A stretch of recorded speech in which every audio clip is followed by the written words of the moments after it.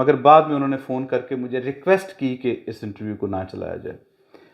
انہوں نے مجھے خود یہ بتایا کہ 1971 میں وہ کیپٹن تھے اور وہ سردار ہیں اور وہ کیسا داری سردار تھے. تو انہوں نے خود مجھے بتایا کہ وہ بنیان اور دھوتی پہن کے اور داڑھی منڈوا کے چھوٹی کر کے تو وہ بنگالی بن کے اندر پہلے سے لڑ رہے تھے. یعنی جب ان کی آرمی آئی اس سے پہلے سے وہ وہاں موجود تھے اور ان کی جو بٹالین تھی اور لوگ تھے وہ آلریڈی مکتی بانی کی شکل میں وہاں پہ موجود تھے. تو میری چونکہ ایک حیثیت ایسی ہے میڈیا کی کہ ایک ایتھکس ہوتے ہیں کہ جب ایک بندے نے کہہ دیا کہ ہو سکتا ہے ان کی جان کو یا کسی چیز کو خطرہ ہو تو اس کو پھر ہم نہیں کرتے. ٹھیک ہے. تو مگر یہ میرے پاس چونکہ ریکارڈڈ چیز ہے اور اس بات کا ثبوت موجود ہے کہ وہ اس میں شامل تھے. ان کا اعتراف ہے یہ.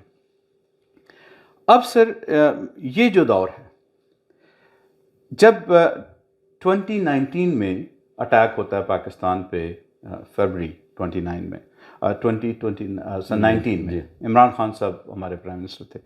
اٹیک ہوتا ہے اور اس وقت جو ہمارا D G I S P R اور وہ پورا ادارہ تھا انہوں نے اس چیز کو اتنا بہترین طریقے سے ہینڈل کیا کہ ہمارا جو دشمن ہے انڈیا جیسے وہ اس بات کا اعتراف کیا کرتے تھے کہ یہ جو 5th جنریشن وارفیئر ہے یہ جو انفارمیشن کی وارفیئر ہے اس میں پاکستان ٹاپ پہ. وہاں سے ہم نے یہ دیکھا کہ وہ جس طرح سے ہم نے اس کو بتایا دنیا کو دکھایا کہ ہم کتنے کیپیبل ہیں, ہماری افواج کتنی کیپیبل ہے, ہماری ایئر فورس کتنی کیپیبل ہے. اس کے بعد ہم دیکھتے ہیں کہ اچانک ایک پورا فلڈ آتا ہے جس میں ہمارے آرمی کے کچھ چھوٹے چھوٹے آفیسرز میجر عادل راجہ جیسے اور حیدر مہدی جیسے اور اس طرح کے لوگ ابھرتے ہیں اچانک سوشل میڈیا پہ اور وہ آ کے لوگوں کو بتانا شروع کرتے ہیں ملٹری کے بارے میں. اور وہ کبھی خاموش مجاہد کا ذکر کرتے ہیں, کبھی وہ اپنے سورسز کی بات کرتے ہیں. بلکہ ایک صاحب جو کینیڈا میں بیٹھے ہیں وہ تو ان کی باتیں یوں ہوتی ہیں کہ وہ صبح ایک جنرل کے ساتھ ناشتہ کیا انہوں نے, دوپہر کا جو وہ ہے وہ چیف آف آرمی سٹاف کے ساتھ ہے اور پھر ڈنر جو ہے وہ شاید joint chief of staff chairman سے کریں گے. تو اس طرح کی جب انفارمیشن آئیں تو اس کو ہم نے دیکھا کہ اس کو کاؤنٹر کرنے کے لیے ہماری ملٹری اس طرح سے کامیاب یا ہماری وہ ادارہ اس طرح سے کامیاب نہیں ہوا. پہلے تو یہ بتائیں کہ یہ جو اس طرح کے جو پتونگڑے جو بھی لفظ میں یوز کروں جو تھوڑا سا پارلیمانی ہو, یہ ان کے پاس اس طرح کی انفارمیشن ہو بھی سکتی ہے جس طرح کی وہ دیتے ہیں؟ نہیں, سیدھی سی بات ہے, یہ ایسی انفارمیشن نہیں ہو سکتی ان کے پاس. دیکھیں طارق بھائی, یہ جو آپ نے ابھی بات چھیڑی ہے, نمبر ون میں I don't want to touch politics. ٹھیک ہے, we will not talking about politics. Number two یہ کہ ایک بائنڈنگ فورس ہوتی ہے That's right.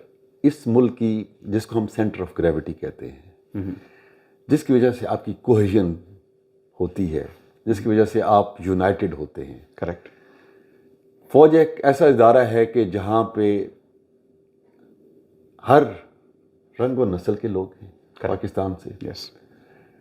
وہاں پہ کوئی پنجابی نہیں ہے, کوئی سندھی نہیں ہے, کوئی پٹھان نہیں ہے, سب پاکستانی ہیں. ایون ہندو اور سردار اور کرسچن ہم نے دیکھے سب پاکستانی ہیں اور سب فوجی ہیں. اور ان کا ایک ہی جذبہ ہے کہ ہم نے اس وطن کی حفاظت کے لیے اور ان لوگوں کی, ان ماؤں بہنوں بیٹیوں کی حفاظت کے لیے, ان بھائیوں کی حفاظت کے لیے, ان بیٹوں کی حفاظت کے لیے ہم نے اپنی جان دینی ہے. کریکٹ. اور اس کی وجہ سے جب بھی کوئی مشکلات آئیں, فلڈ آیا ہے, زلزلہ آیا ہے, یا جو کچھ ہوا ہے, یہ جیسے 2019 میں انہیں جو حملہ کیا, جو بھی ہوا, پاک فوج کھڑی تھی اور سب کو اس پہ اعتماد تھا. اور جو کچھ بھی وہ کرتے تھے تو کہتے دشمن جو کچھ بھی کرنے کی کوشش کرتا تھا یا سوچتا تھا وہ ہوتا نہیں تھا, کیونکہ اس فوج کے پیچھے پوری ایک قوم کھڑی. بالکل. اور جب فوج اور قوم اکٹھے ہوں اس کو کوئی ڈیفیٹ نہیں کر سکتا. That's right. تو دشمن جسے کہتے ہیں نا کہ جیل ٹوگیدر ہوئے تھے ہم, ٹھیک ہے نا, ایک رسی میں اللہ تعالیٰ نے کتاب میں کہا ہے اس اللہ کی رسی کو مضبوطی سے تھام رکھو. اس کا کیا مقصد ہے؟ فیتھ اور جو کہا گیا ہے اس پہ آپ عمل کریں. That's right. اس پہ آپ عمل کریں. ہمارا جو کانسٹیٹیوشن ہے ہمیں کیا کہتا ہے؟ ہمارا جو ملک ہے کس لیے آزاد ہوا تھا؟ کہ ہم اکٹھے ایک اسلام کے نام پہ بنے ہوئے اس ملک میں ہم اچھے مسلمان بن کے رہ سکیں. اور اسی لیے پاک فوج کو سب نے سپورٹ کیا کہ یہ ہمارے بارڈرز پہ بیٹھے ہیں اور ہماری حفاظت کے لیے بیٹھے ہیں. That's right.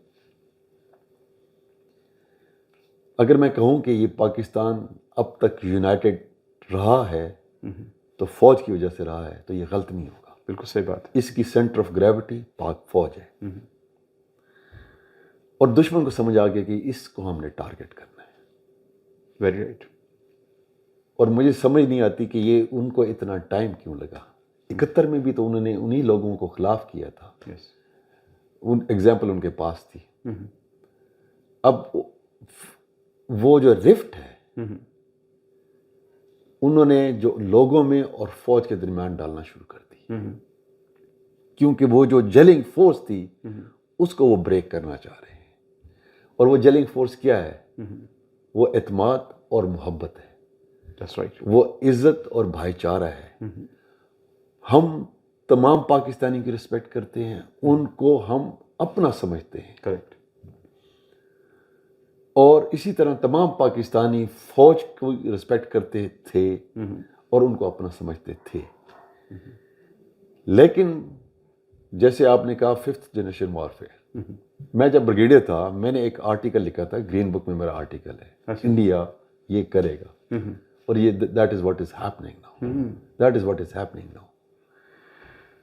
جو سوشل میڈیا ہے وہ اتنا بڑا اب ایک ٹول بن گیا ہے کہ مجھے افسوس یہ ہے کہ میں اگر لوگوں سے پوچھوں کہ جو آپ فارورڈ کرتے ہیں چیزیں یا جو آپ چیزیں لکھتے ہیں, کیا وہ آپ نے اپنے کانوں سے سنی ہے, اپنی آنکھوں سے دیکھی ہیں, ہوتے ہوئے دیکھا ہے, کہتے ہوئے سنا ہے, یا صرف آپ کسی کی کہی ہوئی بات پہ یقین کر رہے ہیں؟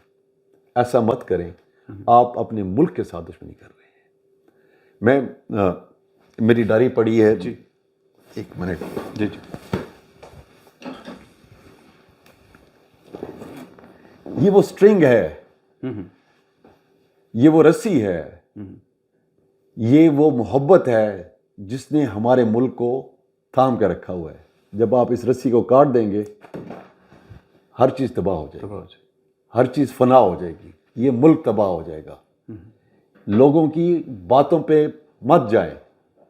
جب تک آپ اپنی آنکھوں سے دیکھ نہ لیں, اپنے کانوں سے سن نہ لیں, ایسی باتوں کو فارورڈ مت کریں, کیونکہ یہ لوگ دشمن ہیں آپ کے, یہ آپ کے ملک کے دشمن ہیں.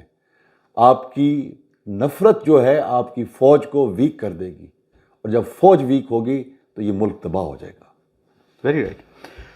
جنرل صاحب, میں اس میں ایک خواتین حضرات ایک اضافہ, کیونکہ میرا تعلق میڈیا سے, میں جرنلسٹ ہوں, میرے پاس اس بات کی فرسٹ ہینڈ انفارمیشن ہے کہ اس وقت انڈیا کی فلم انڈسٹری جو کہ بالی ووڈ ہے اس میں اس طرح کے کلپس شوٹ کیے جاتے ہیں. میں آپ کو کچھ کلپس دکھانا نہیں چاہتا, مگر میں آپ کو ریفرنس شاید کوٹ کر دوں کہ جس میں ایک فوجی کسی بزرگ کو مار رہا ہوتا ہے, جس میں فوجی کی وردی تو نظر آ رہی ہے کہ پاکستان کی ہے, مگر وہ پتہ نہیں چل رہا کہ وہ کب کی ہے اور کہاں سے ہے. یہ اس طرح کی بے شمار ویڈیوز ہیں. جنرل صاحب, ایک ویڈیو مجھے میں بلکہ ویورز کے ساتھ بھی شیئر کرنا چاہتا ہوں کہ ایک ویڈیو میرے ساتھ ایک میرا دوست ہے سردار, اس نے شیئر کی. میرے ساتھ جو سردار ہمارے دوست ہیں, سکھ ہیں, دے لو می, اور مجھے ان سے اس سے زیادہ پیار ہے, ٹو بی آنیسٹ. تو مجھے اس نے شیئر کی کہ اس نے کہا طارق جی یہ ایک ویڈیو ہمارے گروپس میں گھوم رہی ہے اس کیپشن کے ساتھ کہ آپ جو سکھ پاکستان سے محبت کرتے ہو، آپ یہ دیکھو کہ یہ ایک انڈین سکھ فوجی غلطی سے کراس کر گیا تھا اور اس کو دیکھو یہ پاکستانی فوجی کیسے مار رہے ہیں. میں نے وہ اس وقت ہمارے امبیسڈر تھے طارق عظیم صاحب، ان کو بھیجا. میں نے کہا سر اس کو ویریفائی کر کے دیں. تو پتہ چلا کہ وہ طالبان کا وہ خودکش بمبار تھا، کیونکہ ان کے بال بھی لمبے ہوتے ہیں اور اس نے ایک ٹائپ کا یونیفارم ٹائپ پہنا ہوتا تھا، اور وہ اس کے ساتھ انٹروگیشن کی جو ویڈیو تھی اس کو یہ بنا کے پیش کیا گیا کہ یہ سکھ غلطی سے بارڈر کراس کر گیا تھا اور اس کے ساتھ پاکستان آرمی دیکھ لو کس طرح سے ظلم کر رہی ہے نفرت کریٹ کرنے کے لیے. خواتین و حضرات، 5th جنریشن وارفیئر کے حوالے سے جو ایک EU لیب، جو ڈس انفو لیب کا جو انرتھ ہوئی تھی، وہ ایک حقیقت تھی جس میں 500 سے زیادہ چینلز ایسے تھے دنیا میں سر ابھی بھی جو کام کر رہے ہیں کہ جن کو انڈیا فنڈنگ کرتا ہے اس بات کے لیے کہ پاکستان کے خلاف نفرت انگیز اور ان کے جو ملٹری اور خاص طور پہ لوگوں کا پیار ہے اس کو کسی طریقے سے آپ توڑیں، کہ جب یہ ٹوٹے گا تو پھر اس ملک کو ختم کرنے میں ہی، اور خدا نہ خواستہ، اور جو کہ کبھی نہیں ہوگا، وہ یہ جیل کبھی نہیں ٹوٹ سکے گی. میرا خیال ہے جن صاحب وہ 71 کا دور گیا. آج ہمارے بچے، ہماری قوم ویل انفارمڈ ہے، ان کو پتہ ہے، وہ یہ جانتے ہیں کہ دشمن یہ کیا کر رہا ہے. ضرورت صرف اس بات کی ہے کہ جو ہمارے اندر کے دشمن ہیں، ہمیں میجر گورو آریہ جیسے لوگوں کو شاید اتنی تکلیف نہیں ہے، ان کا تو پتہ ہے کہ وہ دشمن ہے، کلیئر کٹ نظر آتا ہے. مگر یہ جو اندر کے دشمن ہیں، جو اپنے تھم نیل پہ فوجی وردی پہنی ہوئی اپنی فوٹو لگاتے ہیں، کیا ہماری آرمی ان کے خلاف جب وہ سروس چھوڑ بھی دیتے ہیں اور اس طرح کی حرکتوں میں ہوتے ہیں تو کیا ان کے خلاف کوئی قانونی کارروائی یا ان کو کورٹ مارشل ہی کرتے؟ بے شک وہ وہاں پہ نہ ہوں، کم از کم اس طرح کا تو ہونا چاہیے کہ نہیں؟ دیکھیں، بعض لوگوں کے جب آپ اتھا کی گہرائیوں تک گر جاتے ہیں جیسے تو اس لیول تک جانا جو ہے نا ہر ایک کو زیب بھی نہیں دیتا. ایک آپ کتے کو یہ نہیں کہہ سکتے کہ وہ شعر و شاعری شروع کر دے، اس کا کام بھونکنا ہے، وہ بھونکتا رہے گا، وہ بھونکتا رہے گا. جو اپنی مادر ملت کو بیچنے کے لیے تیار ہو جائے، اور وہ بھی بہت تھوڑی قیمت پہ، ایسے آدمی کے لیول پہ جانا میرے خیال میں اچھا کیا کہ پاک فوج نے ایکشن نہیں لیا. اس کو اتنی اہمیت دینے کی ضرورت نہیں ہے. وہ جس طرح گھٹیا حرکتیں کر رہا ہے لوگوں کو خود سمجھ آ جائے گی، لوگوں کو خود سمجھ آ جائے گی. نہیں، اب تو خیر سمجھ آ گئی سر. میں چونکہ ان چیزوں کو بہت فالو کرتا ہوں، تو اب لوگ اس کو جاننے لگے ہیں کہ جس طرح کا ٹرمال، جس طرح کی چیز وہ کرنا چاہ رہا تھا، اب لوگ کھل گئے، لوگ آنکھیں کھل گئی ان کی. ہم لوگوں کی چھوٹی سی کوشش ہوتی ہے، اور ان لوگوں کے چونکہ یہ ریسورسز یوز کرتے ہیں دشمن کے، اور ان کی بہت لمبی ریچ ہوتی ہے، یہ ان تک پہنچ کے جب ان کو سمجھا دیتے ہیں تو اب لوگوں کو، کیونکہ جو وطن پرستی ہے نا ہمارے خون میں ہے. میرا خیال ہے کہ وطن دشمنی جگانا بہت مشکل کام ہے. وطن پرستی تو ہمارے اندر آلریڈی ہے، صرف یہ بتانا ہی کافی ہے، یہ سمجھانا ہی کافی ہے کہ یہ دشمن ہے اور یہ دشمن کا کام کر رہے ہیں. اور مجھے یقین ہے اس بات کا کہ یہ کبھی بھی اس مکروہ اپنے جو ان کے ڈیزائن ہے اس میں کبھی کامیاب نہیں ہو سکیں گے. جنرل صاحب، جو اب کچھ لوگوں کے جو بہت زیادہ سوال آئے، میں یہ آخری سوال ہوگا اس پروگرام کے لیے خواتین و حضرات، کیونکہ آگے کافی چیزیں ہیں، تو میں چاہتا ہوں کہ یہاں پہ ہم اپنے پروگرام کو ختم کریں گے. جنرل صاحب، تھوڑا سا ٹچ کروں گا، اگلے پروگرام میں ہم اس کو پورا کریں گے. یہ کہا جاتا ہے، اور اس پہ بہت ساری کتابیں اور کچھ ایسے لوگوں کے مقالے ہیں، کچھ باتیں ہیں کہ جو یہ انفارمیشن پھیلاتے ہیں کہ جی پاکستان آرمی تو بیسیکلی ایک بزنس ایمپائر ہے، اور وہ ان کے اتنے بڑے بزنس انٹرسٹ ہیں کہ وہ اس کی وجہ سے یہ سارا کچھ کرتے ہیں، اور پولیٹیکل انٹرفیرنس بھی ہوتی ہے اور بے شمار چیزوں میں. تو اس پہ کیا کہیں گے کہ یہ ہے اس طرح سے؟ اور آپ بھی ماشاءاللہ جنرل تھے جی, تو کتنے کوئی کوٹیاں کاٹیاں بنائی ہیں؟ کیونکہ میرا پاکستان یہ اگلے پروگرام میں نے پوچھنا ہے کہ کیونکہ یہ کہا جاتا ہے کہ مجھے ایک بہت بڑا جو میسج آیا وہ یہ تھا کہ یہ پوچھیے گا کہ تمام جو آرمی چیف ہیں, ایکس آرمی چیف, وہ پاکستان میں کیوں نہیں رہتے. یہ ہم اگلے پروگرام میں کریں گے. اس کا تھوڑا سا مختصر کریں کیونکہ ٹائم کی کمی ہے, پھر اگلے پروگرام میں کریں گے. جی دیکھیں, مجھے افسوس یہ ہے کہ باقی ڈپارٹمنٹس جو ہیں, باقی ادارے جو ہیں ہمارے ملک کے, وہ کیوں اپنے لوگوں کی ویلفیئر کا نہیں سوچتے. میرا کزن ہے, چیئرمین پاکستان ریلویز تھا, فروخ تیمور. جی جی 6 مہینے اکتوبر میں ریٹائر ہوا ہے. سو دیکھ لیں کتنا عرصہ ہو گیا. اس کی ابھی تک پینشن جو ہے وہ اپروو نہیں ہوئی ہے. واہ. تو کہنے کا مقصد یہ ہے کہ یہ ایک ڈسپلن ادارہ ہے جو اپنے جتنے لوگ ریٹائر ہوتے تھے ان کی ویلفیئر کے بارے میں سوچتا تھا.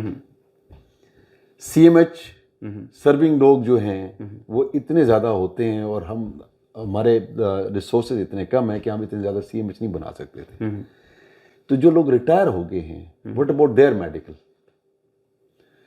جو سپاہی ہے ان کی ایکسٹینڈ فیملیز ان کی فیملیز ہیں.